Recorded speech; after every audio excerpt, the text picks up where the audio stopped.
కార్యక్రమానికి స్వాగతం. ప్రముఖ జ్యోతిష్య, వాస్తు, సంఖ్యాశాస్త్ర నిపుణురాలు, జాతీయ అవార్డు గ్రహీత, తొలి మహిళా జ్యోతిష వాస్తుశాస్త్ర పట్టభద్రురాలు, జ్యోతిర్వాస్తు విజ్ఞాన దీపిక డాక్టర్ ఈడ్పుగంటి పద్మజారాణి గారు ఈ రోజు మనతో ఉన్నారు. కేతుగ్రహం యొక్క ప్రాధాన్యతను, కేతుగ్రహం యొక్క ప్రభావం గురించి శాస్త్రీయంగా సవివరంగా మనకి తెలియజేయబోతున్నారు. నమస్కారం అండి. గుడ్ ప్రత్యేక కార్యక్రమానికి స్వాగతం అండి. సంఖ్యాశాస్త్ర ప్రకారం కేతుగ్రహ ప్రభావం ఉన్న వ్యక్తులని ఎవరిని అంటారు? వారి బలాలు, బలహీనలతో పాటు సెలబ్రిటీస్ ఎవరైనా ఉన్నారో తెలియజేస్తారా? తప్పనిసరిగా ఏ నెలలో అయినా సరే 7, 16, 25 అంటే టోటల్ చేస్తే 7 సంఖ్య రావాలి.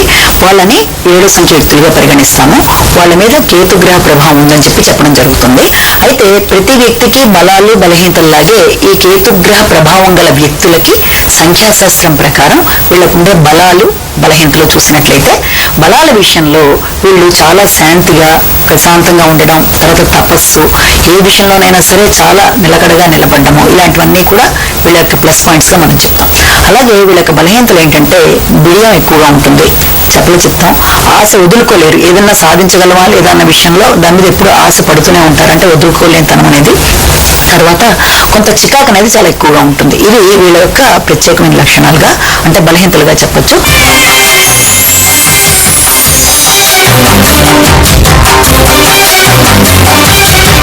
ఏ వ్యక్తి అయినా సరే బలహీనతల్ని ఓవర్కమ్ చేసినట్లయితే జీవితం, బలాలు పెంచుకున్నట్లయితే ఎంతో ఆనందకరంగా ఉంటుంది. అయితే దీంట్లో పుట్టిన సెలబ్రిటీస్ ఎవరు అంటే చాలా మంది ఉన్నారు. అయినప్పటికీ మనకి అవకాశం ఉన్నంత వరకు, అంటే కొందరి పేర్లు ఇక్కడ మనం చెప్పుకుంటే బాగుంటుంది. అందులో మనం పొలిటికల్ గా తీసుకున్నా, క్రికెట్ రంగంలో తీసుకున్నా, తర్వాత ఈ రకంగా నటనా రంగంలో తీసుకున్నా, ఇంకా వివిధ రంగాలను పరిశీలన చేసినట్లయితే మొట్టమొదటి ఇందులో చిదంబరం తెలుసు, ఆయన మినిస్టర్, ఆయన గురించి ఒకటి. తర్వాత వాజ్పేయి గారు, వీళ్ళిద్దరి గురించి చెప్పాలి.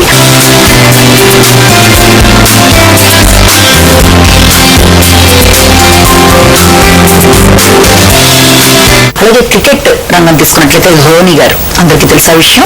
ఆయనతో పాటు కల్లీస్ అని చెప్పి ఆయన ఒక ప్రముఖ క్రీడాకారుడు, ఆయన కూడా క్రికెట్ సంబంధించి.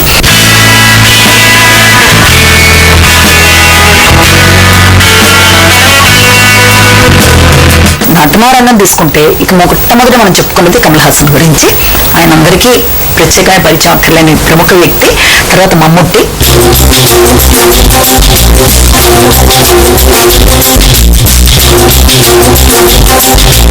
అలాగే ఇక హీరోయిన్స్ ని కూడా ప్రధానంగా తీసుకున్నట్లయితే అలనాటి హేమమాలిని దగ్గర నుంచి మొదలుపెట్టి ఇప్పుడు కత్రినా కైఫ్ అని చెప్పొచ్చు.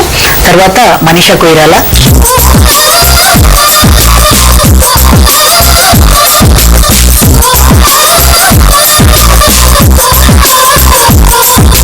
ఇక తెలుగులో తీసుకుంటే ఇక నగ్మా, అలాగే మీనా, వీళ్ళందరూ కూడా ఆమని ఇందులోకి వస్తారు.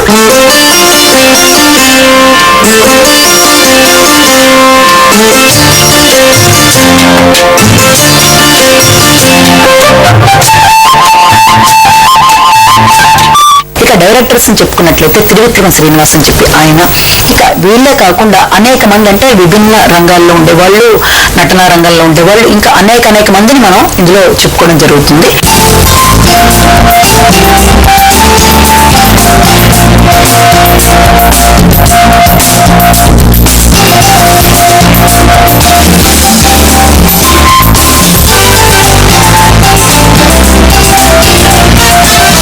వీళ్ళతో పాటుగా ఇంకా తమిళ యాక్టర్లను తీసుకున్నా కూడా భాగ్యరాజ్ అని చెప్పొచ్చు, విజయకాంత్ అని చెప్పొచ్చు.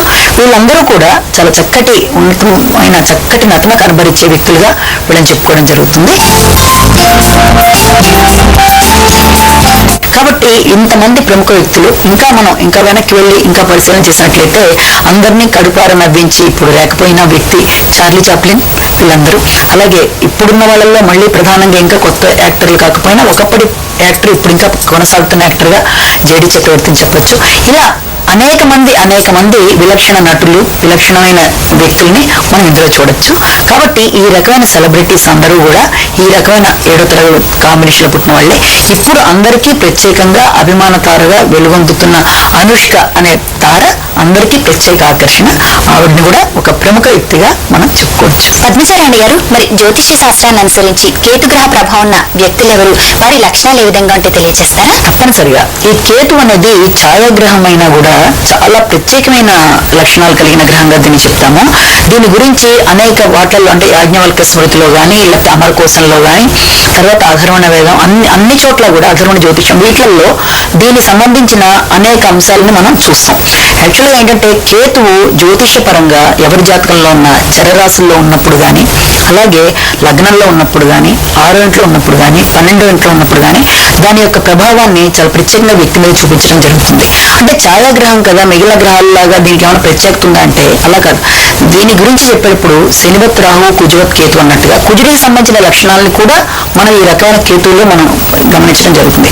సాధారణంగా ఈ కేతువు కనుక ఎవరి జాతకాల్లోనే ఉన్నప్పుడు అంటే ఈ యొక్క ప్రత్యేకమైన స్థానాల్లో ఉన్నప్పుడు, ఈ యొక్క లగ్నానికి సంబంధించి కానీ 6 కానీ 12 స్థానాలు వీటితో పాటు చరరాశుల్లో ఉన్నప్పుడు కానీ జాతకరీత్యా అది ఒక బలంగా ఉన్నప్పుడు ఆ వ్యక్తుల యొక్క లక్షణాల్లో అతి ప్రధానంగా మనం గమనించేది ఏంటంటే మంత్రోపాసన, దైవభక్తి, ఆధ్యాత్మిక చింతన, మోక్షం. అంటే ప్రధానంగా కేతు గ్రహం అనేది మోక్షకారకుడు, మోక్షాన్ని ఇచ్చే గ్రహంగా దీన్ని చెప్తాము. ఆధ్యాత్మిక చింతన, ఏ విషయంలో లౌకిక విషయాల మీద ఆసక్తి లేకపోవడము, ఎప్పుడూ మౌనంగా ఉండడము, మితంగా మాట్లాడడము, వాళ్ళల్లో వాళ్ళు ఆలోచించుకోవడము, ఏ విషయంలోనూ ప్రత్యేకమైన ఆసక్తి లేకపోవడము, నిరంతర గ్రంథ పఠన, ఒంటరిగా ఉండడానికి ఎక్కువ ఆలోచించడము, ఆధ్యాత్మిక చింతనతో పాటు దైవభక్తి, తర్వాత ఆధ్యాత్మిక జ్ఞానము, మోక్షాన్ని గురించి ఎక్కువ చింత చేయడం అనేది, తర్వాత అవతల ముఖ్యమైన అంశాల మీద పెద్ద ఆసక్తి లేకుండా చాలా క్యాజువల్ గా ఉండడము, తర్వాత దాంతో పాటుగా ఇంకా ఏంటంటే వీళ్ళలో కపటం అనేది ఉండదు. కపట సన్యాసత్వం అని కాకుండా సాధారణంగా సాధు పురుషుల్ని చూసినా, మనం సన్యాసుల్ని చూసినా,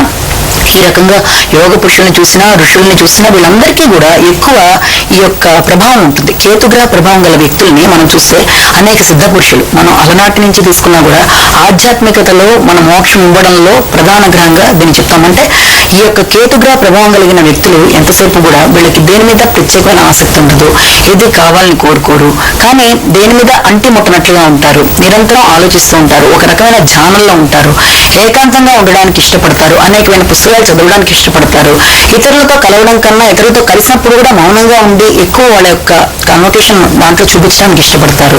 అయితే చాలా డిఫరెంట్ గా వీళ్ళకి యోగా, మెడిటేషన్, జ్ఞాన సాధన, జ్ఞానాన్ని ఎలా మనం ఆర్జించాలి, జ్ఞానానికి సంబంధించిన ఉపన్యాసాలు ఎలా ఇవ్వాలి, అంతా దీని రిలేటెడ్ గా ఒక తీర్థయాత్రలు చేయడం అనేది, దేశాటన చేయడం అనేది, తర్వాత వీళ్ళకి గుహలు ఇలాంటి వాటి మీద ఎక్కువ ప్రత్యేకమైన ఆకర్షణ ఉంటుంది.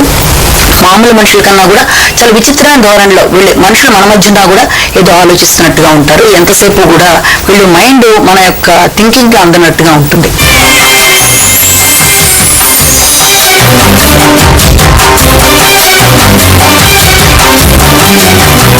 మరికొంతమంది ఏంటంటే చాలా బిడియంగా ఉంటారు, నలుగురిలో కలవలేంతని మరికొందరిలో ఉంటుంది. తర్వాత ఏ విషయంలోనైనా సరే ఎక్కువ ట్రై చేసినా అది పొందకపోయినా అలా ఉండిపోతారు. స్థిరమైన ఆలోచన లేని వాళ్ళు కొందరు ఉంటారు.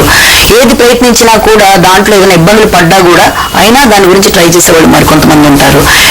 దేని విషయంలోనైనా సరే ఎవరికైనా సలహాలు ఇవ్వడంలో కానీ, మంచిగా స్పీచెస్ ఇవ్వడంలో కానీ, చక్కటి సుదీర్ఘమైన ఉపన్యాసాలు ఇవ్వడంలో కానీ, అది కూడా ఆధ్యాత్మికమైన ఉపన్యాసాలు ఇవ్వడంలో కానీ, ఇవన్నీ కూడా వీళ్ళ గురించి మనం ప్రత్యేకంగా చెప్పుకున్నా ఇదివరకు నుంచి ఇప్పటిదాకా ఉండే ఆధ్యాత్మిక వ్యక్తులని అనేక మందిని మనం పరిగణలోకి తీసుకున్నప్పుడు ముఖ్యంగా ఇందులో మనం రమణ మహర్షి, తర్వాత రామకృష్ణ పరమహంస, వివేకానంద, తర్వాత శారదాదేవి, ఇంకా అరవింద ఘోషు, యోగానంద, శివానంద, వీళ్ళందరూ ఈ రకమైన ఋషులు.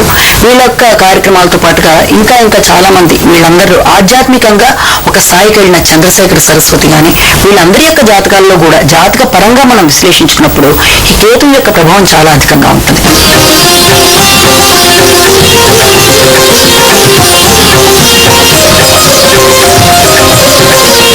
వీళ్ళ జాతకాలను కనుక మనం ఉటంకించినప్పుడు ఇక్కడ ముఖ్యంగా ఇందులో ఎవరినో ఒకరిద్దరిని తీసుకుని మాట్లాడినప్పుడు ముఖ్యంగా రామకృష్ణ పరమహంస లాంటి వాళ్ళని కానీ, లేకపోతే చంద్రశేఖర సరస్వతి, ఈ రమణ మహర్షిని తీసుకుంటే ఆయన యొక్క కుండలిని చూసినా దానిలో వ్యయస్థాన అధిపతి మీద తప్పనిసరిగా ఈ యొక్క చంద్రకేతుల యొక్క ప్రభావం అనేది, అంటే కేతువుకి ఆ యొక్క వ్యయాధిపతికి రెండిటి యొక్క కనెక్షన్ అనేది మనం ఇందులో చూస్తాం. ఆయన యొక్క జాతకం చూసినా, అలాగే వివేకానంద జన్మకుండలు చూసినా కూడా అందులో 6వ ఇంటికి కేతు ఉండడము, అలాగే శారదాదేవి జాతక చక్రంలో కూడా 6వ ఇంట్లో కేతు ఉండడము, దానికి వ్యయస్థానంతో ఒక రకమైన సంబంధం. వ్యయస్థానం అంటే మోక్ష దోష స్థానంగా చెప్తాము కాబట్టి జ్యోతిషపరంగా అక్కడ ఎప్పుడైతే కేతు యొక్క ప్రభావం ఉంటుందో అక్కడ కేతు దృష్టి ఉన్నా తప్పనిసరిగా వాళ్ళకి ఈ రకమైన భావబంధాల మీద విముక్తి విరక్తి కలగడం అనేది, తర్వాత వైరాగ్య భావనలు, మోక్షం మీద ఆసక్తి కలగడం అనేది, ఎక్కువ ఆత్మ సాక్షాత్కారం గురించి ఆలోచించడం అనేది, ఇవన్నీ వీళ్ళ యొక్క ప్రధాన లక్షణాలుగా ఉంటాయి. అలాగే అరవింద్ ఘోష్ మొదలైన ప్రధానమైన వాళ్ళని చూసినా కూడా ఈ రకమైన ఇప్పుడు సుందర చైతన్యానంద ఉన్నారు, ఆయన అనేక రకాలైన గీతాజ్ఞాన యజ్ఞాలను నిర్వహించారు. ఆయన యొక్క జాతకాన్ని చూసినా కూడా ఆయనకి వేయంలో కేతు ఉండడం జరిగింది. ఎందుకంటే వీళ్ళందరి యొక్క జాతకాలు ప్రధానంగా తీసుకున్నప్పుడు తప్పనిసరిగా ఈ రకమైన యజ్ఞాలు, ప్రపంచానికి ఉపయోగపడే యజ్ఞయాగాదులు నిర్వహించడం అనేది, ఈ క్రతువులతో పాటుగా వాళ్ళు ఎంతసేపు కూడా శాంతియుతంగా ఉండడం అనేది, ఏమీ ఆశించకపోవడం అనేది, లౌకిక విషయాల మీద ఆసక్తి లేకపోవడం అనేది, సాధువుగా జీవితం గడపడం అనేది, బ్రహ్మ విద్య, బ్రహ్మచర్యం, ఇలాంటి లక్షణాలన్నీ కూడా ప్రధానంగా ఈ కేతు గ్రహం యొక్క ప్రభావంతోనే జరుగుతాయి. కాబట్టి జ్యోతిష శాస్త్రాన్ని మనం తీసుకున్నప్పుడు అందులో నేను చెప్పిన ఈ ప్రముఖమైన వ్యక్తులందరూ చంద్రశేఖర సరస్వతి దగ్గర నుంచి మొదలుపెట్టి రమణ మహర్షి అయినా, అరవింద ఘోష్ అయినా, వీళ్ళందరి యొక్క జాతకాల్లో కూడా తప్పనిసరిగా కేతుగ్రహ ప్రభావం వల్లే అది లగ్నానికైనా, చంద్ర లగ్నానికైనా, వ్యయానికైనా, 6వ ఇంటికైనా ఈ యొక్క కేతు యొక్క దృష్టి కానీ, కేతు యొక్క ఇటు కానీ దీని యొక్క ప్రభావం అధికంగా ఉన్నప్పుడు తప్పనిసరిగా ఆ వ్యక్తిలో వాళ్ళు ఎప్పుడైనా సరే ఒక చక్కటి ఆధ్యాత్మిక మార్గంలో ఒక వ్యక్తి వెళ్ళినప్పుడు వాళ్ళ యొక్క జాతకంలో కేతుగ్రహ ప్రభావం అనేది చాలా చాలా చాలా బలంగా ఉండడం అనేది జరుగుతుంది. కాబట్టి ఈ రకంగా ఈ కేతుగ్రహం ఎంతసేపు కూడా సహజశీలగా ఉండడం, గొప్పగా అలంకరణ మీద ఆసక్తి ఉండదు, ఎంతసేపు నిరంతరం ఆలోచన, మంత్రోపాసన, విఘ్నేశ్వరోపాసన, దేవుళ్ళని పూజించడం, మానసికంగా ఒంటరిగా ఉండడం, నలుగురిలో కలవడానికి పెద్ద ఇష్టం లేకపోవడం, ఏదో రకంగా ప్రపంచానికి ఉపయోగపడే కార్యక్రమాలు చేయడం, ఇవన్నీ వీళ్ళ యొక్క ప్రత్యేక లక్షణాలుగా చెప్పడం జరుగుతుంది. కాబట్టి జ్యోతిష పరంగా తీసుకున్నా కూడా కేతు గ్రహం అనేది ఛాయాగ్రహమైన చక్కటి గ్రహంగా, దీని యొక్క ప్రభావం ఉన్న వాళ్ళకి చాలా మానసికంగా చక్కటి మెచ్యూరిటీ ఆఫ్ మైండ్, అంటే ఒక రకమైన ఎదుగుదల, మన ఊహకు అందనంత ఎదుగుదల వాళ్ళల్లో కనబడుతుంది. పద్మచారిణి గారు, మరి వాస్తు శాస్త్రాన్ని అనుసరించి కేతు గ్రహానికి సంబంధించిన దిశ ఏది, అలాగే దాని ప్రభావం వ్యక్తి మీద ఎటువంటి ఫలితాలు చూపిస్తుందో తెలియజేస్తారా? తప్పనిసరిగా ఇప్పుడు జ్యోతిష్యంతో పాటు వ్యక్తి మీద వాస్తు శాస్త్ర ప్రభావం కూడా ఉంటుందని మనం ముందు నుంచి చెప్పుకోవడం జరిగింది. అయితే ప్రత్యేకంగా ఇవి ఛాయాగ్రహాలు అయ్యేటప్పటికీ వీటికి రాహుకైనా కేతుకైనా ప్రత్యేకంగా ఇళ్ళు లేకపోయినా, ఎప్పుడైతే రాహుకి మనము నైరుతిని కేటాయించామో దానికి ఆపోజిట్ ఎప్పుడు కేతు కాబట్టి ఈశాన్యాన్ని చెప్పుకోవడం జరుగుతుంది. అదొక రకంగా. ఇంకో రకమైన కారణం కూడా ఈశాన్యాన్ని ఎందుకు చెప్తాము అంటే ఈ కేతుకి సంబంధించి ఇది ఆధ్యాత్మికమైంది. రెండోది ఈ యొక్క కేతువుకి సంబంధించిన ఈ యొక్క ఈశాన్యంతో పాటు ఈశాన్యాన్ని మనం ఆల్రెడీ గురుడు కేటాయించడం జరిగింది. గురుడు అనేది కూడా ఆధ్యాత్మిక గ్రహం అవ్వడం వల్ల, రెండోది ఈ కేతువు కూడా ఆధ్యాత్మిక గ్రహం అవ్వడం వల్ల, ఈ నైరుతికి వ్యతిరేకంగా ఈ యొక్క ఈశాన్యం ఉండడం వల్ల, నైరుతి అనేది రాహుకి కేటాయించడం వల్ల ఈశాన్యాన్ని మనం ఇక్కడ తీసుకొని కేతువుకి చెప్పచ్చు.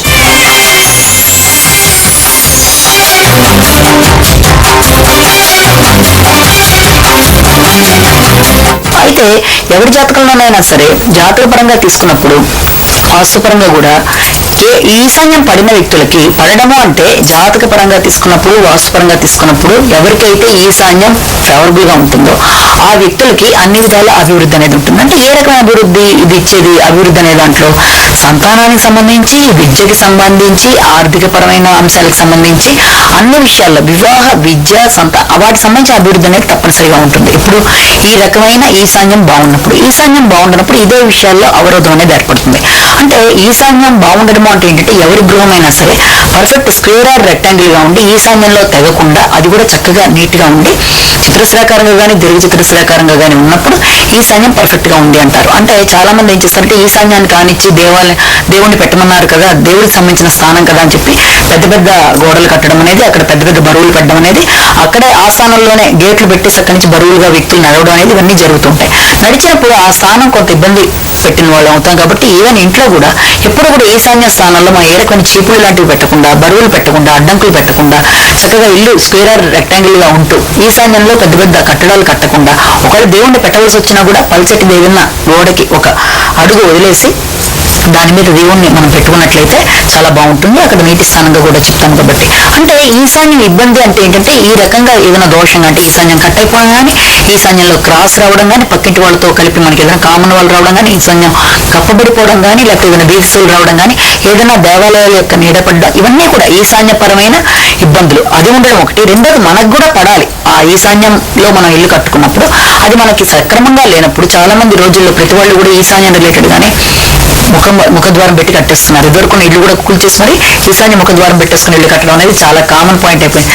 వాస్తు మీద అవగాహన ఉన్నవారికి లేని వారికి సైతం వాస్తు అనగానే ఫస్ట్ ఈశాన్యం మీద ఒక రకమైన వాళ్ళకి ఒక గ్రిప్ వచ్చేస్తుంది. ఖచ్చితంగా ఈశాన్యం బాగుండాలి, ఈశాన్యం బాగుండాలి. ప్రతి వాళ్ళు అదే రకంగా గేట్లు మరీ తీసుకెళ్లిపోయి మూలకి పెట్టడం, అక్కడి నుంచి వ్యక్తులు నడవడం, అక్కడే చెప్పులు వదిలి లోపలికి రావడం, ఇదంతా ఈశాన్యాన్ని కొంత ఇబ్బంది పెట్టడం అనేది జరగడం బట్టి ఏమవుతుందంటే అది పడని వ్యక్తులకి తప్పనిసరిగా ఈ రకమైన ఇబ్బందులు ఏర్పడతాయి. ఏంటంటే సంతాన పరంగా, ఆర్థిక పరంగా, వివాహ పరంగా, వైవాహిక జీవితంలో అన్ని విషయాల్లో కూడా కొన్ని రకాలైన ఇబ్బందులు ఏర్పడతాయి. కాబట్టి దాన్ని మనం చూసుకోవాలి. అంటే అన్ని మందులు మంచివైనా మనకి పడని మందులు వ్యక్తించేవి ఎలా ఉంటాయో అన్ని మార్గాల్లో కూడా మనకి ఈశాన్యం ఎంతవరకు ఫేవరబుల్ గా ఉంటుందని తెలుసుకొని దాని ప్రకారం పెడితే అన్ని విధాలా బాగుంటుంది. చాలా మంది మా అబ్బాయి అనుకున్నట్టుగా మంచి చదువులోకి వెళ్ళలేకపోయాడండి, మేము బాగానే ఉన్నాం ఇల్లు కట్టుకున్నాక, మా అమ్మాయికి ఎన్ని సంబంధాలు చూసాం కానీ సక్రమంగా అవ్వట్లేదు అనుకుంటున్న అనేక మందికి అక్కడ తప్పనిసరిగా మీ పిల్లల విషయంలో తీసుకున్నట్లయితే వాళ్ళకి ఏదైనా ఈశాన్య ఇబ్బంది పెట్టే లగ్నాల్లో కానీ జాతక పరంగా కానీ మీ వాళ్ళకు ఉందేమో ఒకసారి పరిశీలించుకున్నప్పుడు అక్కడ ఆ ప్రాబ్లం ఈజీగా సాల్వ్ అవుతుంది.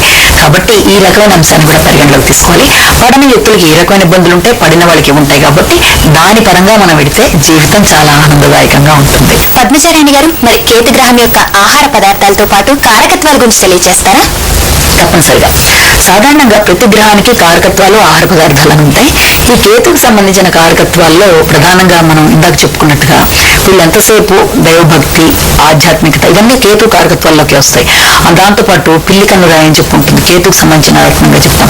అలాగే కొంతవరకు ఈశాన్యాన్ని కూడా చెప్పడం జరుగుతుంది. ఇవన్నీ ఆయన కారకత్వాల్లో చెప్తాం. అలాగే ఆహార పదార్థాలు తీసుకునేటప్పటికీ ఉల్లవలు అంటాం. ఉల్లవలు అనేది కూడా కేతుకు సంబంధించిన పదార్థం అని చెప్తాం. అలాగే పొగరంగు, చిత్రవర్ణాలు ఇవన్నీ కూడా కేతుకు సంబంధించిన కలర్స్, అంటే మల్టీ కలర్స్ కూడా కేతుకు సంబంధించిన కలర్స్ గా చెప్పడం జరుగుతుంది.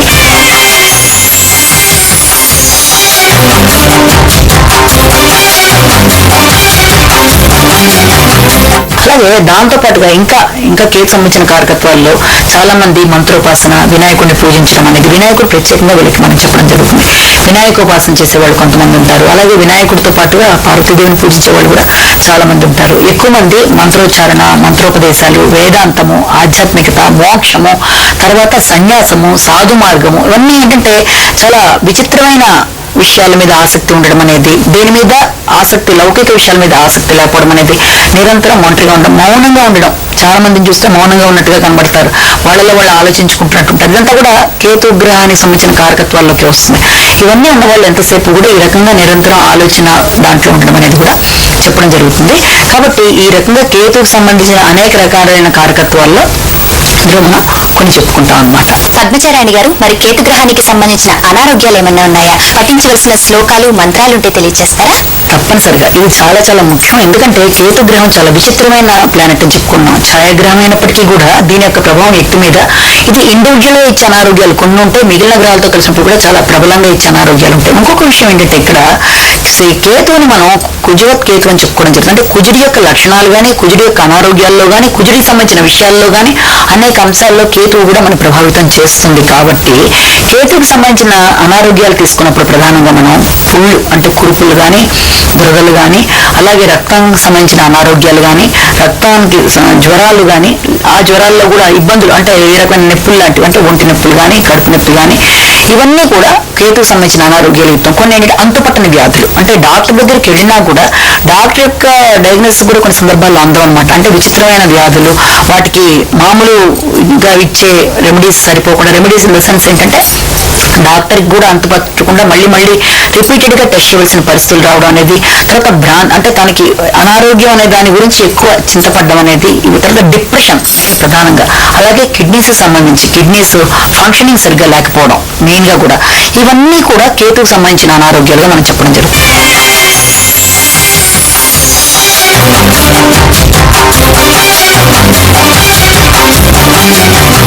అయితే ఎప్పుడు కూడా అనారోగ్యం రావడం వేరు, అనారోగ్య భావనలు వేరు, వచ్చిన అనారోగ్యాన్ని ఓవర్కమ్ చేయడం వేరు. ఆ వచ్చిన అనారోగ్యాన్ని ఓవర్కమ్ చేయడానికి మామూలుగా మెడికల్ గా వెళ్ళడం, మెడికల్ ఆస్ట్రాలజీ పరంగా వెళ్ళడం కూడా రెండు పద్ధతులు ఉన్నాయి. మళ్ళీ అంటే జ్యోతిర్వైద్యం పరంగా తీసుకున్నప్పుడు దాన్ని ఏ రకంగా మనం ఓవర్కమ్ చేయొచ్చు అంటే దానికి సంబంధించిన ఆహార పదార్థాలు స్వీకరించడం, ఆహార పదార్థాలు దానం ఇవ్వడం, దానికి సంబంధించిన శ్లోకాలు పఠించడము, అంటే ఈ కేతుకు సంబంధించిన అనారోగ్యాలు కాబట్టి వీటికి సంబంధించి ఉలవలు అనేది ప్రత్యేకమైన ఆహార పదార్థంగా చెప్పుకోవడం జరిగింది. ఆ ఉలవల కషాయాన్ని స్వీకరించిన, ఉలవల చారాన్ని తాగుతూ ఉంటారు, అది ఆహారంలో తీసుకున్న, ఉలవలు దానంగా ఇచ్చిన, ఇవన్నీ కూడా చక్కటి పరిహారాలుగా చెప్తాం.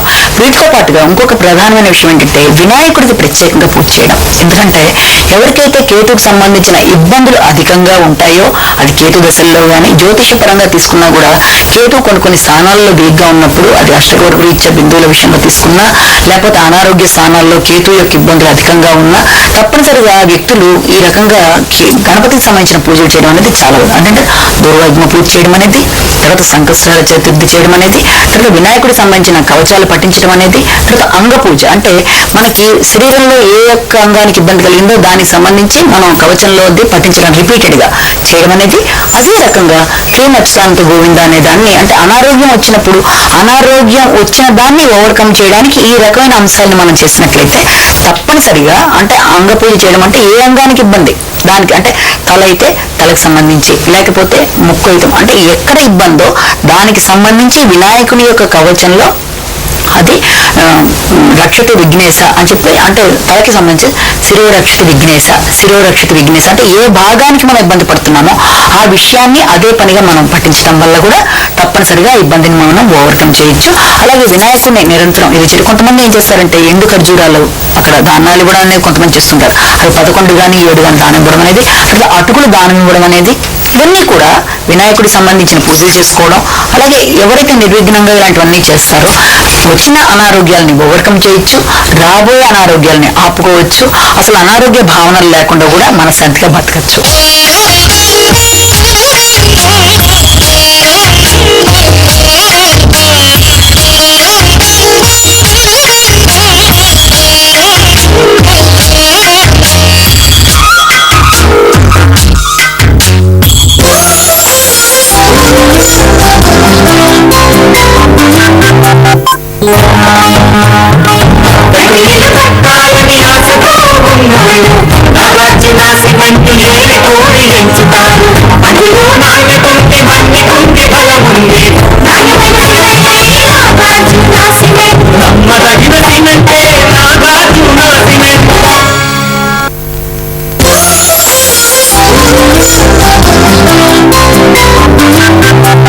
పద్మజారాణి గారు, మరి జ్యోతిష్యం సంఖ్యాశాస్త్రాన్ని అనుసరించి కేతుగ్రహ ప్రభావం ఉన్న స్త్రీలకు ప్రత్యేకమైన లక్షణాలు ఏమైనా ఉన్నాయంటారా?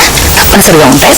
ఎందుకంటే ఇప్పుడు సంఖ్యాశాస్త్ర ప్రధానంగా తీసుకున్నప్పుడు 7, 16, 25 తారీఖుల్లో ఏ నెలలో పుట్టిన స్త్రీలైనా కేతుగ్రహ ప్రభావం గల వ్యక్తులుగా మనం చెప్తాము. అలాగే చరరాశుల్లో కేతు ఉన్నప్పుడు, ముఖ్యంగా జాతక చక్రంలో చరరాశుల్లో కేతు ఉన్నప్పుడు కానీ, లగ్నానికి 6వ ఇంటికి తర్వాత 12వ ఇంటికి ఈ సంబంధం ఉన్నప్పుడు కానీ తప్పనిసరిగా ఆ స్థానాలు కేతుకి మంచి ప్రబలమైన స్థానాలు అయినప్పుడు వీళ్ళ మీద కేతుగ్రహం యొక్క ప్రభావం ఉంటుంది. అది స్త్రీలకి ఏ రకంగా ఉంటుందంటే చాలా విచిత్రమైన వ్యక్తిత్వం ఉంటుంది. వీళ్ళకి మూడ్స్ మీద ఆధారపడి వీళ్ళ యొక్క మనసు అనేది ఉంటుంది. అంటే చిన్న వాటికి తొందరగా ఓవర్ రియాక్ట్ అయిపోతూ ఉంటారు, చాలా ఎమోషనల్ ఇంబ్యాలెన్స్ అయిపోతూ ఉంటారు. స్థిమితం అనేది వాళ్ళకి తక్కువగా ఉంటుంది. సాధారణంగా వీళ్ళు అక్కడ జోలికి వెళ్ళరు, మాట పడడానికి ఇష్టపడరు, వీళ్ళంతవరకు అవతల వాళ్ళకి సహాయం చేయడానికే చూస్తారు. ఒకళ్ళ వల్ల ఏదైనా మాట వచ్చిందంటే దాని గురించి తీవ్ర స్థాయిలో మదన పడ్డం అనేది, ఇదంతా కూడా వీళ్ళ యొక్క బాధపడుతూ ఉంటారు. తర్వాత దాంతో పాటుగా జరగబోయే విషయాలను ముందు ప్రిడిక్ట్ చేయడం అనేది వీళ్ళకి తొందరగా, అది కళల రూపంలో కావచ్చు, ఆలోచనల రూపంలో కావచ్చు, ఆ రకమైన దైవిక శక్తి అనేది వీళ్ళల్లో ఉంటుంది. అంటే తప్పనిసరిగా చాలా మంది మీద ఈ రకమైన ప్రభావం మనం చూస్తున్నాం. ఏంటంటే జరగబోయే అంశాలని ముందుగా ప్రిడిక్షన్ అని కూడా కాదు, వీళ్ళకి ఆ రకమైన మానవాతీత శక్తి అనేది కూడా వీళ్ళలో మనం గమనిస్తూ ఉంటాము. ఏ విషయంలోనైనా సరే కొంచెం బిడియం అనేది ఉంటుంది, తర్వాత చపల చిత్తం ఉంటుంది. తర్వాత ఎంతసేపు కూడా వీళ్ళు ఇంకో విచిత్రమైన అంశం ఏంటంటే భర్త ఎక్కువ వాళ్ళ గురించి పట్టించుకోవాలి. అంటే అది తప్పు అని కాదు, అక్కడ ఏ భర్త అయినా ఏ భార్య గురించి అయినా ఎక్కువ కేర్ తీసుకోవాలన్నది కరెక్టే. కానీ ఇందులో ఒక టైప్ ఆఫ్ పొజెసివ్ నేచర్ అనేది ఉంటుంది అన్నమాట. అంటే వీళ్ళు ఎవరితోనో ఏది కూడా ఎక్కువ షేర్ చేసుకోవడానికి కానీ, అంటే ఎక్కువ నాన్న భావనలు, అంటే కొంత ఆ రకమైన ఇబ్బంది కూడా వీళ్ళకు ఉంటుంది. అంటే ఎక్కువ వీళ్ళని పట్టించుకోవాలి, ఎక్కువ గమనించుకోవాలి, ఏ మాత్రం చిన్న చిన్న విషయాల్లో తేడా వచ్చినా చాలా ఉద్వేగాలకు లోనవడం అనేది, దానివల్ల ఎమోషనల్ ఇంబ్యాలెన్స్, దానివల్ల మానసిక స్థిరత్వం లేకపోవడం అనేది, దానివల్ల ఆరోగ్యపరంగా మానసిక శాంతి లోపించి గృహపరంగా ఇబ్బందులు ఏర్పడడం అనేది, తర్వాత ఈ రకంగా అవతల వాళ్ళు తనంతా తను కల్పించుకునేమి తను వెళ్ళి అవతల వాళ్ళకి సహాయం చేయాలని ఉన్నా కూడా అడిగేదాకా కల్పించుకోవడానికి కొంత ఇబ్బంది పడ్డం అనేది, అంటే కొంత కలవిడితనం అనేది ముందర తక్కువగా ఉన్నా ఒకసారి కలిస్తే చాలా చక్కగా కలుస్తారు, అందులో సందేహం లేదు.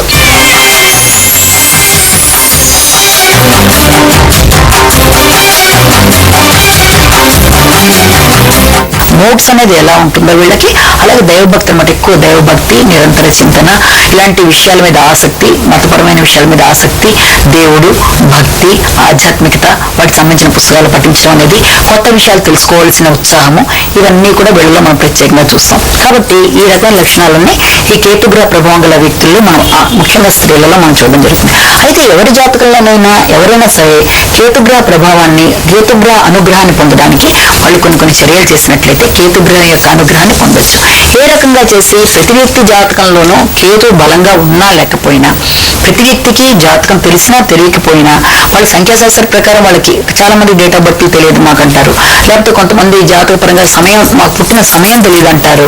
ఇలా ఏమీ తెలియకపోయినా కూడా ఏ వ్యక్తికైనా సరే కేతుగ్రహం యొక్క అనుగ్రహాన్ని సంపాదించడం వల్ల ఏమవుతుంది, ఆధ్యాత్మికత పెరుగుతుంది, ఆధ్యాత్మిక మార్గంలో ప్రయాణం జరుగుతుంది. జీవితంలో ధర్మార్థ కామ మోక్షాల్లో మోక్షం అనేది అల్టిమేట్ థింగ్. ఆ మోక్షం అనేది ఇచ్చేదే కేతుగ్రహం. కాబట్టి ఆ రకమైన బ్రహ్మ విద్యలైనా, ఈ రకమైన ప్రపంచంలో అందరితో ఒక చక్కటి ఉన్నతమైన స్థానాన్ని సంపాదించడానికైనా, మంచి మార్గంలో ప్రయాణించడానికైనా, ఇతరులకు మనం అన్ని రకాలుగా ఉపయోగపడడానికైనా, మన జీవితం మనకు ఉపయోగపడడానికైనా ఆధ్యాత్మిక ప్రబోధాలు చాలా ముఖ్యమైనవి. ఆధ్యాత్మికత ఏ వ్యక్తి జీవితంలోనైనా ఒక పార్ట్గా ఉండి తీరాలి. అంటే జీవితం అంటే కేవలం లౌకిక విషయాలు మాత్రమే కాకుండా ఎప్పటికైనా జీవితంలో అల్టిమేట్ థింగ్, జీవితంలో మోక్ష సాధనే. ఏ వ్యక్తి అయినా చివరికి కోరుకునేది జీవితంలో ఒక మంచి మార్గంలో ప్రయాణం చేసి, ఒక చక్కగా ఒక ఐడియల్గా ఒక వ్యక్తిని పెట్టుకుని దాంతో మనం మంచి మార్గంలో ప్రయాణించి ఇది అవ్వాలనుకుంటారు. ప్రతి వ్యక్తికి కూడా ఒక రోల్ మోడల్ అనేది ఉండడం అనేది జరుగుతుంది. అలా రోల్ మోడల్ గా మనం చెప్పుకునే ఈ యొక్క కేతు ప్రభావం కలిగిన ఈ రమణ మహర్షి, చంద్రశేఖర సరస్వతి, అలాగే వివేకానంద, శారదాదేవి, వీళ్ళందరూ కూడా ఆధ్యాత్మికతని సాధించిన వ్యక్తులుగా మనం చెప్తాం. వీళ్ళందరూ మోక్షం పొందిన వ్యక్తులుగా చెప్పుకోవడం జరుగుతుంది. కాబట్టి సామాన్య మానవులు ఎవరైనా సరే జీవితం అనేది వాళ్ళకి శక్తి ఉన్నంత కాలం జీవితంలో జీవితంలో మనం పొందినా కూడా చివరి క్షణంలో జీవితంలో మోక్ష సాధన చిట్ట చివరి అంశం. కాబట్టి ఎవరైనా సరే అది పొందడానికి కేతు యొక్క అనుగ్రహం తప్పనిసరిగా ఉండాలి. ఆ అనుగ్రహానికి ఏ వ్యక్తికి మాకు తెలియదు కదా డేట్ ఆఫ్ బర్త్ అని అనుకుని వదిలేకుండా తప్పనిసరిగా వినాయకుడిని పూజ చేయడం అనేది, కేతుగ్రహం యొక్క అనుగ్రహం సంపాదించడంలో ఈ రకంగా మనం వినాయకుడిని పూజించడం, అందులో కూడా వినాయకుడికి సంబంధించిన కవచాలు పఠించడం అనేది, అలాగే ఉలవలు అనేది ఆహార పదార్థంలో తీసుకోవడం అనేది, అలాగే దాంతో పాటుగా నిత్యం మనం ఎప్పుడూ కూడా దేవాలయ సందర్శనలు మాత్రమే కాకుండా ఈ సాధువులని, సన్యాసులకి సేవా కార్యక్రమాలు చేయడం, వాళ్ళకి లేదు అనకుండా భిక్షాటం చేయడం, ఇవన్నీ కూడా కేతువు యొక్క అనుగ్రహం పొందడంలో ఇవన్నీ కూడా ముందుకొస్తాయి. కాబట్టి ప్రతి వ్యక్తికి జీవితంలో చివరి అంశం మోక్షం. ఆ మోక్ష మార్గం కేతుగ్రహ ప్రసాదం. ఆ అనుగ్రహాన్ని మీరు ఉపయోగించుకోవడానికి తప్పనిసరిగా ఈ రకంగా చేసినట్లయితే అన్ని చాలా బాగుంటుంది. ఓకే పద్మచారాణి గారు, మరి ఈ రోజు మీ అమూల్యమైన సమయాన్ని కేటాయించి మా స్టూడియోకి విచ్చేసి కేతుగ్రహ ప్రభావం గురించి, కేతుగ్రహం యొక్క ప్రాధాన్యత గురించి శాస్త్రీయంగా సవివరంగా తెలియజేశారండి. ధన్యవాదాలు. ఈనాటి గుడ్ టైం కార్యక్రమంలో కేతుగ్రహ ప్రభావం గురించి, ప్రాధాన్యత గురించి తెలుసుకున్నారు కదా. మరి రేపటి గుడ్ టైం కార్యక్రమంలో పద్మచారాణి గారు మీ జాతక సమస్యలకు పరిష్కార మార్గాలు తెలియజేస్తారు. ఇది ఈనాటి గుడ్ టైం ప్రత్యేక కార్యక్రమం. రేపటి గుడ్ టైం లైవ్ షోలో మళ్ళీ కలుద్దాం. అంతవరకు సెలవు. నమస్కారం.